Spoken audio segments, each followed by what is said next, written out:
The beginning of November kicks off Diabetes Awareness Month, and there are many initiatives taking place to help raise the importance of early diagnosis, management, and support for those impacted. One of those supports is at your local pharmacy. Chelsea Kwong is a patient care pharmacist with London Drugs. We've reached her this morning to tell us more about the role pharmacists play in the management of diabetes. Good morning, Chelsea. Hi, good morning. How common is diabetes, and how can someone find out if they have it? So in Canada, it's estimated that about 30% of the population has either diabetes or prediabetes.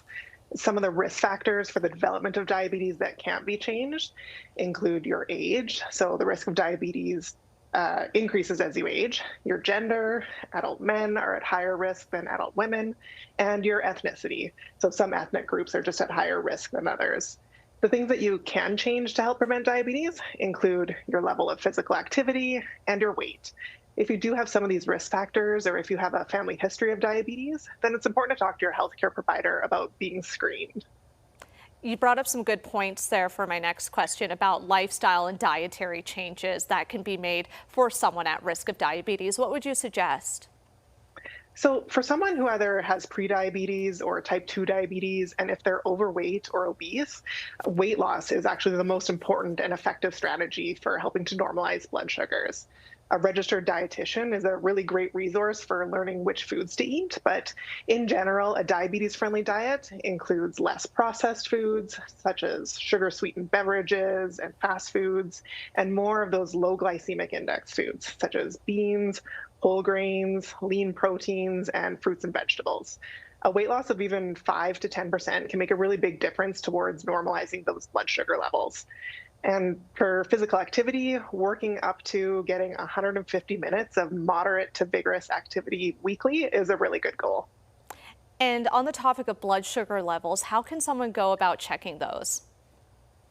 So if your doctor or nurse has recommended that you check your blood sugar, there's many devices available at the pharmacy. The most common devices use a very small amount of blood from a finger poke, which is placed onto a test strip and put into the blood glucose testing machine. These devices are very accurate and come with many different features to suit the different needs of patients.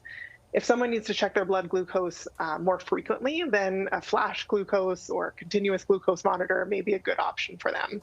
These devices include a really small sensor, which is placed onto the skin, and will use either a reader or an app on a smartphone to display the blood glucose reading. Your pharmacy team is a really good resource for helping you to choose which type of machine is right for you. Any other tips, Chelsea, for people with diabetes? Yeah, so living with diabetes can be difficult, but your pharmacist and other healthcare team members are there to help. Your pharmacist can review your medications to make sure that you're getting the most benefit out of them, can help you with blood glucose testing or learning how to use insulin, and can help offer suggestions to help simplify your medication regimen. They can also help you keep healthy in other ways, like setting those exercise goals and ensuring that you're up to date with all your recommended vaccinations. Great advice as always. Thanks for this, Chelsea. Thanks, you. And as a reminder, please talk to your healthcare provider before making any healthcare decisions or for guidance about a specific medical condition. If you want more information, you can head to pharmacy.londondrugs.com.